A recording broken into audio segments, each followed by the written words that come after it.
ആകാശവാണി. നമസ്കാരം.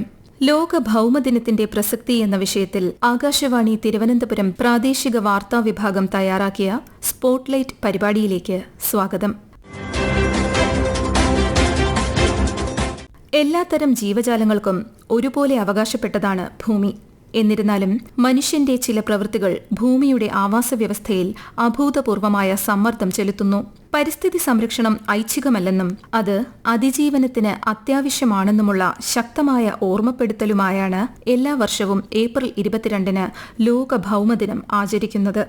സ്വന്തം പ്രവൃത്തികളെക്കുറിച്ച് തിരിച്ചറിവ് നേടാനും കൂടുതൽ സുസ്ഥിരമായ ഭാവി കെട്ടിപ്പടുക്കുന്നതിന് പ്രതിജ്ഞാബദ്ധരാകാനും വ്യക്തികളെയും സമൂഹങ്ങളെയും സർക്കാരുകളെയും പ്രോത്സാഹിപ്പിക്കുകയാണ് ദിനാചരണത്തിന്റെ ലക്ഷ്യം. Our power, our planet. നമ്മുടെ ശക്തി, നമ്മുടെ ഗ്രഹം എന്നതാണ് ഈ വർഷത്തെ ഭൗമദിന പ്രമേയം. ഭൂമിയുടെ ആരോഗ്യത്തിനായി പുനരുപയോഗ ഊർജ്ജ സ്രോതസ്സുകളിലേക്ക് മാറേണ്ടതിന്റെയും ഫോസിൽ ഇന്ധനങ്ങളെ ഉപേക്ഷിക്കേണ്ടതിന്റെയും അനിവാര്യതയാണ് പ്രമേയം മുന്നോട്ടുവെക്കുന്നത്. മനുഷ്യനിൽ പരിസ്ഥിതിയെപ്പറ്റി അവബോധം ഉണ്ടാക്കിയെടുക്കുക എന്ന ലക്ഷ്യത്തോടെ 1970 അമേരിക്കൻ ഐക്യനാടുകളിൽ ആദ്യമായി ഭൗമദിനം ആചരിക്കുന്നത്. 1969 കാലിഫോർണിയയിലെ സാന്താ ബാർബറ തീരത്ത് നിന്ന് 10 കിലോമീറ്റർ അകലെ യൂണിയൻ ഓയിൽ എന്ന കമ്പനി കുഴിച്ച എണ്ണക്കിണർ തകർന്ന് 3 ദശലക്ഷത്തിലധികം ഗ്യാലൻ എണ്ണ ഒഴുകി 10,000-ലധികം കടൽ പക്ഷികൾ, ഡോൾഫിനുകൾ, സീലുകൾ, കടൽ സിംഹങ്ങൾ എന്നിവ ഇല്ലാതായിരുന്നു. ഇതേ തുടർന്നുണ്ടായ പാരിസ്ഥിതിക പ്രശ്നങ്ങൾ ജനങ്ങൾക്കിടയിൽ വലിയ പ്രതിഷേധത്തിന് കാരണമാവുകയും അത് ഭൗമദിനമെന്ന ആശയത്തിലേക്ക് നയിക്കുകയും ചെയ്തു. പ്രകൃതി വിഭവങ്ങളുടെ അമിതമായ ചൂഷണവും മലിനീകരണവും വെല്ലുവിളി ഉയർത്തുന്ന ഈ കാലഘട്ടത്തിൽ ഭൂമിയെ സംരക്ഷിക്കാൻ ഓരോ മനുഷ്യനും ഉത്തരവാദിത്തമുണ്ടെന്ന് ഭൗമദിനം നമ്മെ ഓർമ്മിപ്പിക്കുന്നു. ഓരോ നിമിഷവും മലിനമായിക്കൊണ്ടിരിക്കുകയാണ് നമ്മുടെ ഭൂമി. കാർബണിന്റെ അമിതമായ പുറന്തള്ളൽ മൂലം ഭൂമിയിൽ ചൂട് കൂടി വരുന്നതിന്റെ പരിണിത ഫലങ്ങൾ നാം ഓരോ ദിവസവും അനുഭവിക്കുകയാണ്. അന്തരീക്ഷത്തിലെ കാർബൺ ഡയോക്സൈഡിന്റെ അളവ് വ്യവസായ വിപ്ലവത്തിന് മുമ്പുള്ള കാലത്തേക്കാൾ 50% വർദ്ധിച്ചുവെന്നാണ് കണക്കുകൾ സൂചിപ്പിക്കുന്നത്. ഹരിതഗൃഹവാതകങ്ങളുടെ അതിപ്രസരം ഭൂമിയുടെ സ്വാഭാവിക താപനിലയെ ക്രമാതീതമായി ഉയർത്തുകയും ഗ്ലോബൽ വാർമിംഗ് എന്ന പ്രതിഭാസത്തെ സങ്കീർണമാക്കുകയും ചെയ്യുന്നു. കാലാവസ്ഥാ വ്യതിയാനങ്ങൾ കാരണം കാർഷിക മേഖലയിൽ ഉൾപ്പെടെ നേരിടുന്ന പ്രശ്നങ്ങൾ വേറെയും. പ്രവചനാതീതമായ മഴയും വരൾച്ചയും മൂലം ആഗോള ഭക്ഷ്യസുരക്ഷ തന്നെ ഇന്ന് വലിയ ഭീഷണിയിലാണ്. കൃഷിനാശവും മണ്ണിന്റെ ഗുണനിലവാര തകർച്ചയും മൂലം കർഷകർ വലിയ പ്രതിസന്ധി നേരിടുമ്പോൾ അത് പരോക്ഷമായി വരും തലമുറയുടെ നിലനിൽപ്പിനെ തന്നെയാണ് ബാധിക്കുന്നത്. ഭൂമി നേരിടുന്ന പ്രതിസന്ധികൾക്ക് പരിഹാരം കാണാൻ കേവലം ബോധവൽക്കരണം മാത്രം മതിയാകില്ല. മറിച്ച് ഭൂമിയുടെ സന്തുലിതാവസ്ഥ നിലനിർത്തുന്നതിനാവശ്യമായ നടപടികൾ കൈക്കൊള്ളേണ്ടതും അനിവാര്യമാണെന്ന് ആധുനിക പാരിസ്ഥിതിക പഠനങ്ങൾ ചൂണ്ടിക്കാട്ടുന്നു. പരിസ്ഥിതി സൗഹൃദമായ ബിസിനസ്സുകളെ പ്രോത്സാഹിപ്പിക്കുക, ഹരിത സാങ്കേതിക വിദ്യകൾക്കായി കൂടുതൽ പണം ചിലവഴിക്കുക, ലാഭത്തേക്കാൾ പ്രകൃതിയുടെ നിലനിൽപ്പിന് മുൻഗണന നൽകുന്ന സാമ്പത്തിക നയങ്ങൾ രൂപീകരിക്കുക എന്നിവ ഇതിൽ പ്രധാനമാണ്. തിരുവനന്തപുരം വെള്ളായണി കാർഷിക കോളേജിലെ അഗ്രികൾച്ചറൽ മെറ്റീരിയോളജി വിഭാഗം അസിസ്റ്റന്റ് പ്രൊഫസർ ലിനിത നായർ ആകാശവാണി വാർത്തകളോട്. കാലാവസ്ഥാ വ്യതിയാനം എത്രത്തോളം കേരളത്തെ ബാധിച്ചുവെന്നത് ഇന്നത്തെ അന്തരീക്ഷ താപനിലയിലുള്ള വർധനവും പ്രവചനാതീതമായ മഴയിലൂടെയും നമുക്ക് വ്യക്തമാണ്. കൂടാതെ ആഗോളതലത്തിൽ കണ്ടുവരുന്ന എൽനിനോ പ്രതിഭാസം ഇതിന്റെ തീവ്രത കൂട്ടുന്നു. മാറുന്ന കാലാവസ്ഥ കേരളത്തിലെ പരമ്പരാഗത കൃഷിരീതികളെ മാറ്റുന്നതിനോടൊപ്പം ഉൽപ്പന്നങ്ങളുടെ ഗുണനിലവാരത്തിൽ മാറ്റം വരുത്തുന്നതായി കണ്ടുവരുന്നു. കാലാവസ്ഥാ വ്യതിയാനം വിളയിലെ രോഗകീടങ്ങളുടെ വർധനവിന് കാരണമാവുകയും ചെയ്യുന്നു. ഇതിന് പരിഹാരമായി ജല ഉപയോഗം കുറയ്ക്കുന്നതിനും മണ്ണിൻ്റെ ഉൽപ്പാദനക്ഷമത കൂട്ടുന്നതിനും കാലാവസ്ഥയെ പ്രതിരോധിക്കുന്നതിനും കേരളത്തിൽ ഇന്ന് കൃത്യത കൃഷിയും കാർബൺ ന്യൂട്രൽ ഫാമിങ്ങും വ്യാപകമായി ചെയ്തു വരുന്നു. 2026 UN ആഗോള പ്ലാസ്റ്റിക് ഉടമ്പടിയുടെ നിർണായക വർഷമായി കാണുന്നു. ഒട്ടുമിക്ക വിദേശ രാജ്യങ്ങളും ഭക്ഷ്യ പാക്കേജിങ്ങിൽ പ്ലാസ്റ്റിക് ഉപയോഗിക്കുന്നത് ദേശീയ നിരോധനം കൊണ്ടുവന്നിട്ടുണ്ട്. മാലിന്യ വേർതിരിക്കൽ പരിശീലിക്കുക, ഇലക്ട്രോണിക് മാലിന്യങ്ങൾ അംഗീകൃത പുനരുപയോഗ കേന്ദ്രങ്ങളിൽ എത്തിക്കുക, ഒറ്റത്തവണ ഉപയോഗിക്കാവുന്ന പ്ലാസ്റ്റിക്കുകൾ നിരസിക്കുക, ഊർജ്ജം ലാഭിക്കുക, ജൈവ വൈവിധ്യം പ്രോത്സാഹിപ്പിക്കുക തുടങ്ങിയ ചെറിയ തോതിലുള്ള പ്രവർത്തനങ്ങൾ വ്യക്തിയെ ഈ ഗ്രഹത്തിൻ്റെ പ്രാഥമിക സംരക്ഷകനായി പ്രവർത്തിക്കാനും പ്രാപ്തനാക്കുന്നു. ഈ മൂല്യങ്ങൾ പാഠ്യപദ്ധതിയുടെ ഭാഗമാക്കുന്നതിലൂടെയും വ്യക്തിഗത ജീവിതത്തിൽ മാറ്റം കൊണ്ടുവരാനും വരുന്ന തലമുറയെ വാർത്തെടുക്കുവാനും സാധിക്കുമെന്ന് പ്രത്യാശിക്കുന്നു.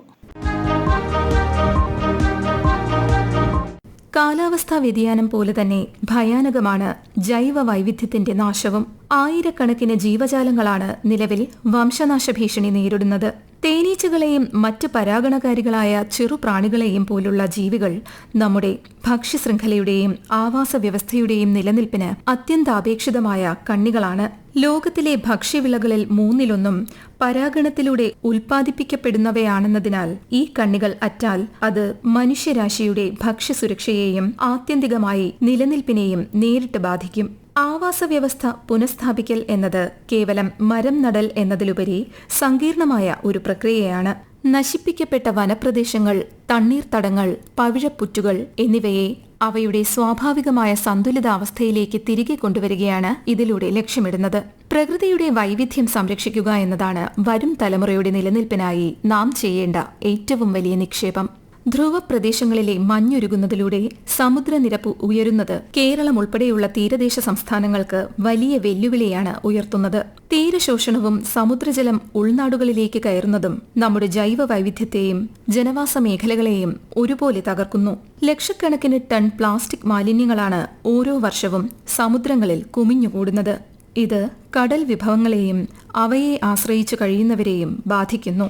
നാം ഉപയോഗിക്കുന്ന പ്ലാസ്റ്റിക് മാലിന്യങ്ങൾ കേവലം കാഴ്ചയിൽപ്പെടുന്നവ മാത്രമല്ല, അവ കാലക്രമേണ പൊടിഞ്ഞ് മൈക്രോ പ്ലാസ്റ്റിക്കുകളായി രൂപാന്തരപ്പെടുന്നു.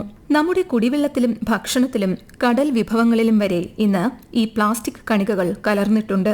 മനുഷ്യ ശരീരത്തിലും രക്തത്തിലും വരെ മൈക്രോ പ്ലാസ്റ്റിക്കിന്റെ സാന്നിധ്യം കണ്ടെത്തിയത് ആഗോളതലത്തിൽ വലിയ ആശങ്കയുണ്ടാക്കുന്നതാണ്. ഇത് വരും തലമുറയുടെ ആരോഗ്യത്തിന് വലിയ ഭീഷണിയുയർത്തുന്നു. ഈ ഘട്ടത്തിൽ ഭൂമിയെ സംരക്ഷിച്ച് പാരിസ്ഥിതിക ആരോഗ്യം പുനഃസ്ഥാപിക്കുന്നതിന് കൂട്ടായ പ്രവർത്തനം ആവശ്യമാണ്. മലിനീകരണം കുറയ്ക്കുകയും വനവൽക്കരണം പ്രോത്സാഹിപ്പിക്കുകയും ചെയ്യുക, ആഗോള താപനത്തിനെതിരെ ബോധവൽക്കരണം നടത്തുക, പ്ലാസ്റ്റിക് ഉൾപ്പെടെയുള്ള മാലിന്യങ്ങൾ കുറയ്ക്കുക എന്നിവയാണ് ഭൗമദിനത്തിലൂടെ പ്രോത്സാഹിപ്പിക്കേണ്ടത്. വ്യക്തിഗത ഉത്തരവാദിത്തത്തിന്റെ പ്രാധാന്യമാണ് ഭൗമദിനത്തിന്റെ പ്രധാന സന്ദേശങ്ങളിലൊന്ന്. പ്ലാസ്റ്റിക് ഉപയോഗം കുറയ്ക്കൽ, ജലസംരക്ഷണം, മരങ്ങൾ നടൽ, പുനരുപയോഗിക്കാവുന്ന ഊർജ്ജ ഉപയോഗം തുടങ്ങിയ ചെറിയ പ്രവർത്തനങ്ങളിലൂടെ വലിയ മാറ്റങ്ങൾ സാധ്യമാകും. പരിസ്ഥിതി സുസ്ഥിരത പ്രോത്സാഹിപ്പിക്കുന്ന നയങ്ങളും സംരംഭങ്ങളും നടപ്പിലാക്കുന്നതിലൂടെ സർക്കാരുകൾ, സംഘടനകൾ, സമൂഹങ്ങൾ എന്നിവയുടെയും നിർണായക പങ്ക് എടുത്തു പറയേണ്ടതാണ്. പരിസ്ഥിതി സൗഹൃദ രീതികൾ സ്വീകരിക്കാനും ഹരിത പ്രവർത്തനങ്ങളെ പിന്തുണയ്ക്കാനും ലക്ഷ്യമിട്ട് നിരവധി ക്യാമ്പയിനുകളാണ് ലോകത്തുടനീളം സംഘടിപ്പിക്കപ്പെടുന്നത്. വിദ്യാഭ്യാസ സ്ഥാപനങ്ങൾ, പരിസ്ഥിതി ഗ്രൂപ്പുകൾ, സന്നദ്ധ പ്രവർത്തകർ എന്നിവർ ക്ലീൻ ആപ്പ് ഡ്രൈവുകൾ, ബോധവൽക്കരണ ക്യാമ്പയിനുകൾ, വൃക്ഷത്തൈ നടീൽ എന്നിവയിലൂടെ പൊതുജന അവബോധം വളർത്താനുള്ള പ്രവർത്തനങ്ങൾ ഊർജിതമായി നടപ്പാക്കുന്നു. ഭൂമി വെറുമൊരു വിഭവമല്ല, അത് നമ്മുടെ വാസസ്ഥലമാണെന്ന് ലോക ഭൗമദിനം ഓർമ്മിപ്പിക്കുന്നു. വ്യക്തിഗതമായ ഇടപെടലുകൾ എങ്ങനെ വലിയ മാറ്റങ്ങൾക്ക് തുടക്കമിടുന്നു എന്നതിന് ഉത്തമ ഉദാഹരണമാണ് ഹരിതകർമ്മസേനാംഗമായ സുമതി. പ്ലാസ്റ്റിക് കുപ്പികൾ കൊണ്ട് നിർമ്മിച്ച വഞ്ചിയിലൂടെ പുഴയിൽ സഞ്ചരിച്ച് അതിലെ പ്ലാസ്റ്റിക് മാലിന്യങ്ങൾ നീക്കം ചെയ്യുന്ന സുമതിയുടെ പ്രവർത്തനം പരിസ്ഥിതി സംരക്ഷണത്തിന് പുതിയൊരു വിപ്ലവകരമായ കാഴ്ചപ്പാടാണ് നൽകുന്നത്. മാലിന്യമായി നാം തള്ളുന്ന പ്ലാസ്റ്റിക്കിനെ തന്നെ ശുചീകരണ പ്രവർത്തനത്തിനുള്ള ആയുധമാക്കി മാറ്റിയ സുമതി പരിസ്ഥിതി സ്നേഹികൾക്കും പൊതുജനങ്ങൾക്കും ഒരുപോലെ പ്രചോദനമാണ്. കേവലം ഒരു ജോലി എന്നതിലുപരി പ്രകൃതിയോടുള്ള ആത്മാർത്ഥമായ കരുതൽ കൂടിയാണ് ഇത്തരം പ്രവർത്തനങ്ങളിലൂടെ വെളിപ്പെടുന്നത്. സുമതിയുടെ വാക്കുകളിലേക്ക്. എൻ്റെ പേര് സുമതി കുമാരൻ. ഞാൻ ചേരാനല്ലൂർ പഞ്ചായത്തിലെ ഹരിതകർമ്മസേന അംഗമാണ്. 10 വർഷമായി ഞാൻ ഈ ജോലിയിലുണ്ട്. ഇപ്പോഴും ഞാൻ ജോലിയിൽ തുടർന്നുകൊണ്ടിരിക്കുകയാണ്. ഉപയോഗശൂന്യമായ പ്ലാസ്റ്റിക് എങ്ങനെ ഉപയോഗപ്രദമാക്കാമെന്നുള്ള ഒരു ഇത് വന്നിട്ടാണ് ഞാനിങ്ങനെ ചെയ്തത്. പിന്നെ ഞാൻ പഠിച്ച സ്കൂളിൽ പിള്ളേർക്ക് ക്ലാസ് എടുക്കാൻ പ്ലാസ്റ്റിക്കിനെ പറ്റി, പ്ലാസ്റ്റിക്കിൻ്റെ ഉപയോഗം, ഉപയോഗം, റീസൈക്ലിംഗ് അങ്ങനെയുള്ള കാര്യങ്ങളും പിന്നെ പല സാധനങ്ങൾ ഉണ്ടാക്കി കൊടുക്കാനും പിള്ളേർക്ക് കൊടുത്തിട്ടുണ്ട്. ഇനിയും ആവശ്യപ്പെട്ടിട്ടുണ്ട്. അത് ചെയ്തു കൊടുക്കണം. അങ്ങനെയൊക്കെയുള്ള നല്ല കാര്യങ്ങൾ ചെയ്യണം. നമ്മുടെ കുഞ്ഞു മക്കൾക്ക് ഒരു മെസ്സേജ് കൊടുക്കാനുള്ളത്, നമ്മുടെ പ്ലാസ്റ്റിക് വലിച്ചെറിയരുത്, കത്തിക്കരുത്, കുഴിച്ചു മൂടരുത്. ഇത് 3 ചെയ്തിട്ടുണ്ടെങ്കിൽ നമുക്ക് ഭാവി തലമുറക്ക് അത് ദോഷമുള്ള കാര്യമാണത്. അതുകൊണ്ട് ഇനി ജീവിക്കണമെങ്കിൽ നമ്മളുടെ അന്തരീക്ഷവും വെള്ളവും വായു എല്ലാം മലിനമാകാതെ നമ്മൾ സംരക്ഷിക്കണം. കേരളത്തെ സംബന്ധിച്ചിടത്തോളം പരിസ്ഥിതി സംരക്ഷണം അതിജീവനത്തിന്റെ പോരാട്ടമാണ്.